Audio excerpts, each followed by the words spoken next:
미국에서 금융위기가 터져서 이게 세계적으로 전염되고 그게 우리 경제를 덮치면 어떤 일이 벌어지냐는 거예요. 더블디가 온다는 거예요. 우리나라도 고도성장 가도에 얼마든지 갈 수 있어요. 근데 이 문제는 뭐냐면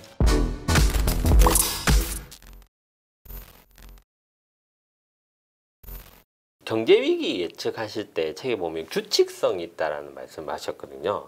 근데 이게 이제 경제병리학 요 부분에서 설명이 되는 부분인지 요 규칙성에 대해서 한번 조금 말씀 주시면 좋을 것 같습니다. 이게 이제 그 구체적으로 말씀드리려면 복잡해요. 또 네. 이거는 또 쉽게 부탁드리겠습니다. 제가 간단하게 말씀드릴게요.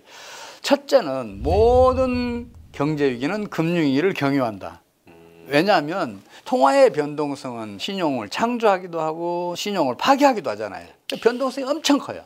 다른 어떤 경제 변수보다 변동성이 커요. 그래서 금융위기를 거치지 않은 경제위기는 없어요. 아, 어떻게 보면 몸속에 혈관에 문제가 무조건 생긴다는 말씀이신 거죠? 네. 그리고 금융위기는 부동산 시장이나 주식 시장에서부터 시작을 해요. 저 분야가 그들다 보니까 하고 와닿기 시작한데 지금. 네. 저 현장에서 겪어오셨으니까 아시잖아요. 네. 그다음에 둘째는 모든 금융위기는 광기, 패닉, 붕괴의 과정을 거쳐요. 이거는 제가 규명해 놓은 거 아니고 찰스 킨들버거라고 세계적으로 유명한 경제사학자가 세계 경제의 금융위기 700년사를 연구해서 내린 결론이에요. 근데 이제 찰스 킨들버거는 여기에 대한 경제 원리는 구축을 못했어요. 그래서 이건 내가 구축하면 혹시 경제 병리학을 수립했다는 이야기를 듣지 않을까 싶어서 제가 한 20년 동안 이 원리를 찾아서 헤맸었어요. 나중에 이제 그걸 찾아내서 정리한 게 경제 병리학인데 이제 그거 간단히 말씀드릴게요. 이게 세 번째인데 이게 광기는 미래 수요가 현재로 이동해 와서 합쳐졌을 때 일어나요. 그럼 수요가 폭발적으로 커지는 상황. 이 일이 왜 벌어지냐면 주식이나 부동산은 저축이 어느 정도 축적이 돼야 수요가 일어나잖아요. 그 축적 기간 동안에 가격이 안 올라요. 근데 일반 물가는 오르고 있잖아요. 근데 그 저축이 어느 정도 축적이 되면 그때부터 가격이 일반 물가보다 훨씬 빠르게 상승을 해요. 그러면 우리 흔히 말하는 버블 이런 개념은 약간 비슷한. 그 가격이 빠르게 상승하면 2, 3년 더 저축해야 수혜에 가담할 수 있는 사람들이 그 저축이 가격 상승을 못 따라가니까 큰 빚을 내서라도 수혜에 가담을 해요.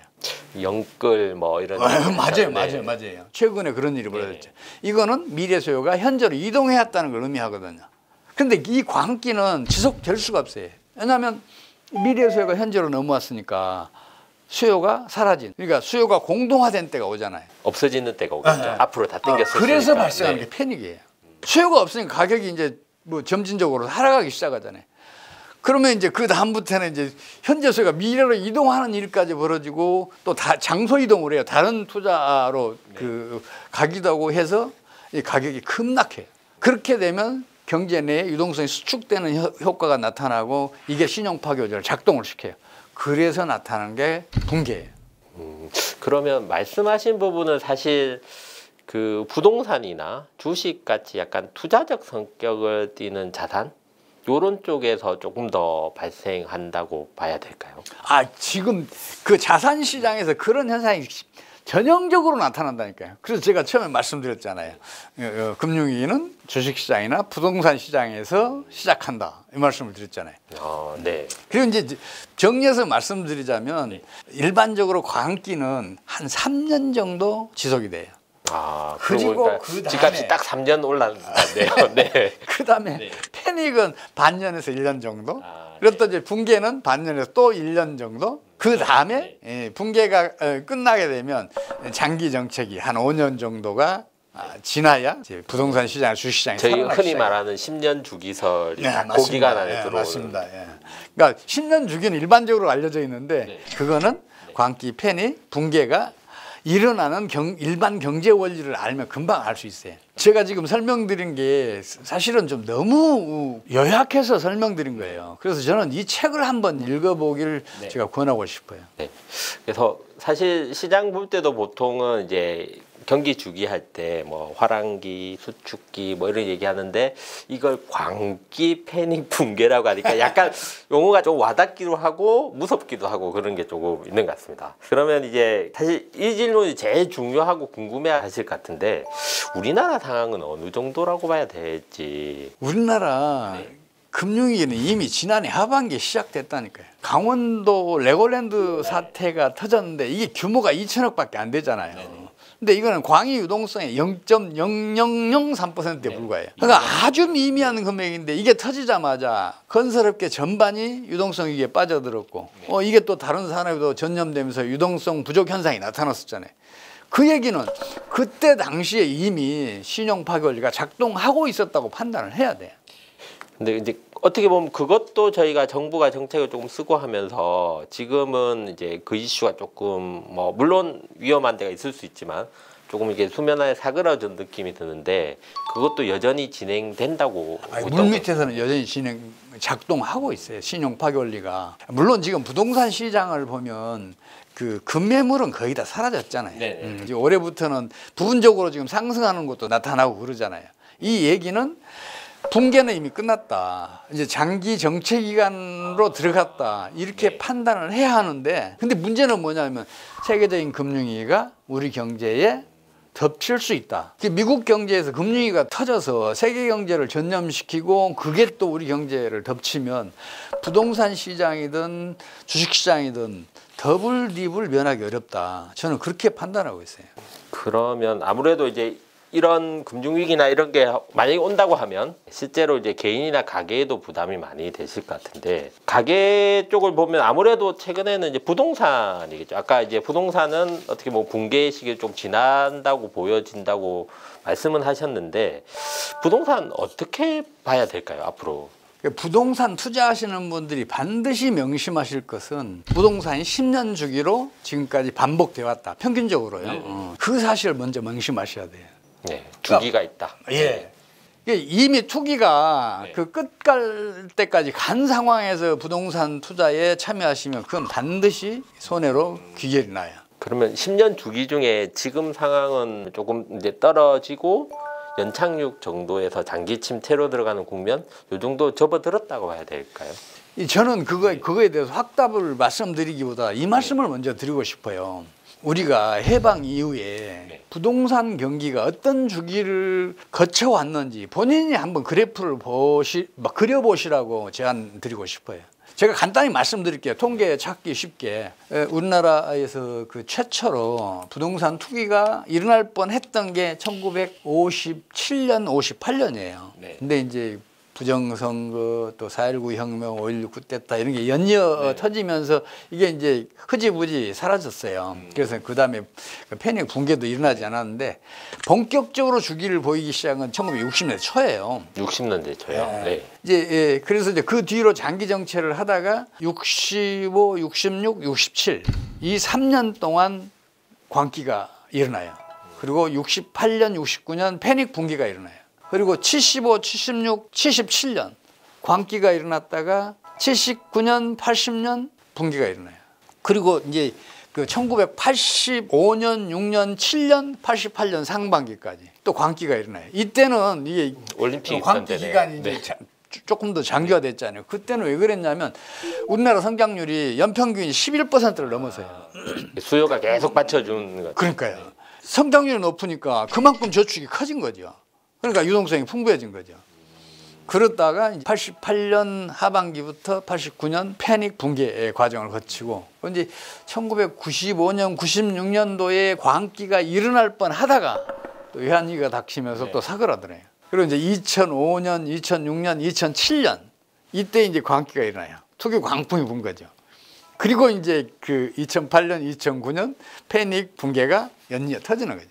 그리고 이제 그 최근에 2018년, 19년, 20년 광기가 일어났었고, 그다음에 21년, 22년 패닉 붕괴가 일어나고 이랬었잖아요. 그러니까 지금은 붕괴가 일어난 상황으로 일단 붕괴가 끝난 상황. 예, 그렇게 보시고. 제가 이런 데 오면은 그래프나 통계표나 이걸 보여드리면서 설명하면 훨씬 더 설득력 있어요. 근데 제가 안 해요. 왜냐하면 그거는 제 거지 여러분께 아니에요. 여러분들이 직접 그려보셔야 이건 자기게 돼요. 발견이 되는 거죠. 제발 부동산 투자를 하시든 주식 투자를 하시든 이 주기를 본인이 직접 그래프를 그려보시라고 제가 제안을 드려요. 저도 이제 월급을 받다 보니까 요 사이에 깨알 홍보를 드리면 이제 KB 부동산 데이터 허브에 가시면 1986년부터 가격 지수 확인하실 수 있습니다. 요거 자막 하나만 부탁드릴게요. 네, 이제 부동산만큼 중요한 게 이제 최근에 이제 주식인데 주식이라는 게 사실 경기에 훨씬 빠르게 이렇게 반응하는 이제 상품들이다 보니까 주식 시장은 어떻게 조금 보는 게 좋을지 이렇게 포인트를 좀 찝어주시면. 저는 우선 이 말씀부터 드리고 싶어요. 우리 주식 시장은 지나치게 과소평가돼 있어요. 그게 뭘로 증명이 되냐면 1989년 4월 달에 우리 주가지수 1004까지 올라간 적이 있어요. 그때 당시에 미국의 다우지수가 2600선이었어요. 근데 숫자가 탁 와닿네요. 1004 이렇게 하니까. 근데 이게 지금은 우리 주가지수는 3300까지 갔다가 지금 2500 왔다 갔다 하는 그 수준 2.5배 정도 커진 거죠. 네. 근데 미국은 지금 36,000까지 가서 33,000 10배가 거의 커진 상황이에요. 이거 있을 수 없는 얘기잖아요. 생각을 해봐요. 저희가 훨씬 많이 성장했을 것 같은데. 우리나라 성장률이 연평균 성장률이 미국보다 높잖아요. 근데 이 성장률이라는 것은 GDP의 증가율이고 GDP는 부가가치 총액이잖아요. 부가가치라는 것은 기업의 이익과 직결되는 거잖아요. 기업의 이익이 많이 남기는 만큼 부가가치는 커지잖아요. 그렇다면 우리 주가지수는 미국보다 훨씬 더 많이 올라 있어야 돼요. 물론 미국은 지금 거품이 심하긴 한데 그래도 우리 주식이 지나치게 과소평가되어 있다. 그래서 저는 이런 말씀을 드려요. 우리 주식시장에서는 거품이 없었다. 꺼질 거품이 없다. 이 말씀을 드리는데 이게 문제는 지난해 하반기에 우리나라가 금융위기를 겪었다 그랬잖아요. 신용 파괴원리가 작동을 하니까 유동성이 수축됐잖아요. 그러니까 주식시장을 받쳐줄 재원이 말라간 거예요. 그래서 이 주가지수가 한때 3,300까지 갔다가 이제 2,300까지도 떨어지고 그랬었죠. 근데 이제 문제는 뭐냐면 이런 상황에서 만약에 미국에서 금융위기가 터져서 이게 세계적으로 전염되고 그게 우리 경제를 덮치면 어떤 일이 벌어지냐는 거죠. 더블딥이 온다는 거죠. 그래서 주가지수 2,000도 버텨내지 못할 상황이 올 것 같아서 지금 걱정을 하고 있습니다. 지금 말씀하신 걸 들어보면 위기에 대한 걱정은 이렇게 아주 많이 좀 있으신 것 같고 내 말을 좀 듣고 좀 으쌰으쌰해서 위기를 좀 잘 극복하면 좋겠다 이런 바람이 좀 있으신 것 같은데 여기에서 이제 저희가 약간 희망적으로 볼 수 있는 부분이 조금 있을까요? 제가 이 책을 발간한 다음에 전형적인 비관파로 몰려 있어요. 근데 아니에요. 제가 경제 관련 책을 한 20권 정도 발간했는데 이 책을 제외하고는 다 지나친 낙관파라는 비난을 많이 받았어요. 아니 저는 지금도 우리나라 잠재 성장률 5% 넘는다고 믿고 있어요. 이게 왜 그러냐면 우리가 지금 그 환율이 상승해서 수출이 줄어든 지난해를 제외하면 2021년도에 우리나라 경상수지 흑자가 GDP의 4.9%였어요. 이 얘기는 무슨 얘기냐면 4.9%만큼 더 많이 소비해도 경제에 큰 부담이 안 간다는 얘기예요. 5% 정도는. 그러니까요. 잠재 성장률 5% 넘어요. 지금 우리나라 잠재 성장률 2%밖에 안 된다고 주장하는 사람들의 가장 중요한 근거 중 하나가 뭐냐면 우리나라 저출산, 고령화, 뭐 인구 절벽. 근데 그건 틀렸어요. 그러니까 그런 장애나 장벽은 넘으라고 있는 거지 그게 좌절하고 있는 게 아니에요. 반대 사례가 있잖아요. 아일랜드는 1980년대까지만 하더라도 유럽의 병자라는 평을 들었어요. 경제난이 장기간 지속됐어요.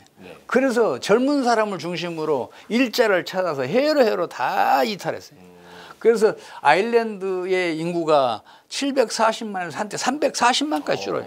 절반도 안 되게 줄었는데. 그 상황에서 아일랜드는 1990년대부터 고도성장 가도에 올라서요. 심지어 지금 현재의 우리나라 국민소득 수준으로 올라섰을 때에도 아일랜드는 10년 동안에 연평균 9.3%라는 기적적인 성장을 기록해요. 물론 2008년도에 글로벌 금융위기 때문에 아일랜드 은행들이 그 미국 파생 금융 상품에 너무 많이 투자했다가 거의 전부 다 줄도산 상태에 가잖아요. 그 후유증으로 2008년, 2009년도에 심각한 경기 후퇴를 겪었는데 2010년대 하반기부터는 다시 또 고도성장 가도로 올라서요. 그래서 2022년도에는 1인당 국민소득이 10만 달러를 넘어서요. 세계에서 가장 잘 사는 나라에 속하게 됐다니까요. 그렇다면 아일랜드가 해냈다면 우리가 못 해낼 이유가 없어요. 우리 국민이 아일랜드 국민만 못합니까? 우리 기업이 아일랜드 기업들만 못합니까? 여러 가지 여건을 보더라도 우리나라가 아일랜드보다는 훨씬 좋은 환경이고 여건이에요. 그렇다면 우리나라도 고도성장 가도에 얼마든지 갈 수 있어요. 근데 이 문제는 뭐냐면 환율이 상승하면 수출이 증가하고 수출이 증가하면 경상수지 흑자가 커져서 경기를 호전시킨다. 이렇게 믿고 있어요. 일반적으로 다 그렇게 생각하시죠. 네. 근데 환율이 오르잖아요. 네. 그러면 수출은 반드시 줄어요. 우리나라에서 반대 사례가 없어요. 세계 경제사에도 그런 반대 사례가 없어요. 그게 왜 그러냐면 우리 환율이 오르잖아요. 그럼 우리 수출업체들 이익이 커지잖아요. 해외 바이어가 야 환율 올랐잖아. 수출 가격 좀 깎아줘. 그럼 다 깎아줘요. 그뿐만 아니라 수출 물량이 같더라도 달러가 강세니까 달러로 환산한 수출액은 줄게 돼 있어요. 반드시. 똑같은 걸 팔아도. 네. 반대로 환율이 점진적으로 하락하잖아요. 수출은 반드시 증가해요. 그런 대표적인 사례 하나만 말씀드릴게요. 2001년 말에 우리나라 그 환율이 1326원이었는데 이게 2006년 10월 달에는 899원까지 떨어져요. 우리 원화 가치로는 거의 50%가 상승한 거예요. 그 상황에서 우리나라 수출은 2.7배가 증가했고 경상수지 흑자는 계속해서 커졌어요. 그 이유는 뭐냐면 이렇게 생각을 해보세요. 2001년 말에 100달러짜리 수출하던 업체는 13만 2,600원을 벌 수 있었잖아요. 네. 근데 2006년 10월 달에는 9만 원도 못 벌잖아요. 그렇죠. 그 수출 기업들 다 망하잖아요. 네. 근데 그 수출 기업 가만히 있겠어요? 수출 기업 살아남으려고 몸부림칠 거 아니에요. 그러니까 100달러짜리 수출하던 업체는 150달러짜리 개발해야 돼요. 그래갖고 안 돼. 200달러짜리 추가로 개발해야 돼요. 몸부림치면서 그걸 해내요. 그래서 제가 그 얘기를 해요. 기업은 망하기 때문에 강하다. 또 그뿐만 아니라 내수는 환율이 점진적으로 떨어질 때 활성화돼. 우리가 수입해오는 주요 자원들, 식량, 면료, 공업용 자원 전부 다 값이 다 떨어지잖아요. 물가가 낮아야. 그렇죠. 네. 국내 물가 안정에 기여를 해요. 그러면 같은 소득으로 더 많이 소비할 수 있어요. 그래서 경제가 성장을 해요. 실제로 세계 경제사를 보면 환율이 점진적으로 떨어질 때는 한 나라에서도 그래요. 경제가 번영을 해요. 환율이 오를 때는 반드시 경제는 쇠락을 해요. 근데 이 현실을 외면하고 경제학 이론에만 집착해 있어요, 지금. 그런 실패에서만 벗어난다면 저는 우리나라 성장률이 다시 6% 이상 갈 수 있다. 이렇게 믿어요. 그래서 우리나라에는 국민소득 10만 달러 내지는 20만 달러를 견뎌낼 수 있는 산업들이 크고 있어요. 수송기계를 포함한 일반 기계로는 이게 국민소득 10만 달러 견뎌내고 남아요. 정밀기계는 20만 달러도 견뎌낼 수 있어요. 이게 견딘다는 게 어떤 말씀입니까? 그러니까 정밀기계가 경쟁력이 충분히 있어서 소득이 오르고 했을 때도 소비가 된다고 봐야 되나요? 이렇게 생각해 보세요. 한 20년 전에는 봉천동에 그 반지하에 봉제 공장들이 엄청 번창을 했잖아요. 근데 지금 다 사라졌어요. 왜냐? 국민소득 10,000달러를 견뎌낼 수 없었으니까. 그러면 어떻게 보면 인건비나 고용이 늘으면 비용이 늘 텐데. 그럼요. 네, 그거에 플러스 알파에서 부가가치를 낼 수 있는 상품들이 충분히 있다. 그럼요. 그 밖에 그 배터리 산업이 있잖아요. 배터리. 미래의 산업이라고 하는 이 배터리 산업은 사실 정밀화학 산업이에요. 네. 이 정밀화학 산업도 국민소득 20만 달러 견뎌낼 수 있어요. 네. 그리고 이제 반도체 산업의 쌀이라고 그러잖아요. 저 시스템 반도체까지도 지금 우리나라가 지금 세계 최강에 지금 올라서고 있잖아요. 네. 이런 사람들이 지금 무럭무럭 잘하고 있잖아요. 그렇다면 우리나라 국민소득은 10년 이내에 10만 달러 얼마든지 넘어설 수 있다. 저는 이렇게 판단하고 있어요. 그래서 이번 금융위기만 잘 벗어나면 우리 경제의 미래는 아주 밝다. 이런 말씀을 드리고 싶어요. 제가 처음에 시작할 때 책 제목을 보고 너무 위험하다고 얘기하시면 안 될 것 같은데 라고 생각 좀 했는데 끝에 결론을 보니까 위기는 현실로 받아들이고 우리가 잘 대응을 해야 되고 이 위기를 벗어나면 우리나라는 충분히 성장할 잠재력도 있고 경제력도 있다.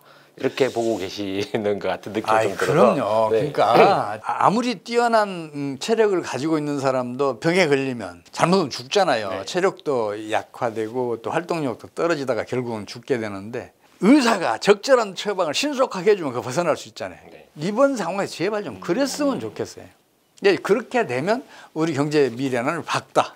이렇게 제가 강조해서 말씀드리고 싶어요. 제가 오늘 뭐 여러 가지 질문도 드리고 진행을 좀 했는데 이게 마무리로 이제 제 의견을 좀 말씀드리면 소장님께서 걱정하시는 일이 일단 안 일어났으면 좋겠습니다.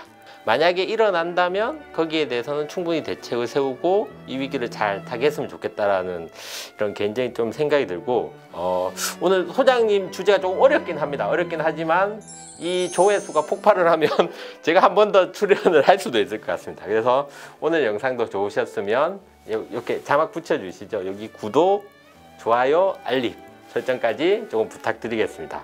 돈이 되고 지식이 되는 세미적인 부동산 클래스 더 유익한 영상으로 다음에 또 뵙도록 하겠습니다. 감사합니다.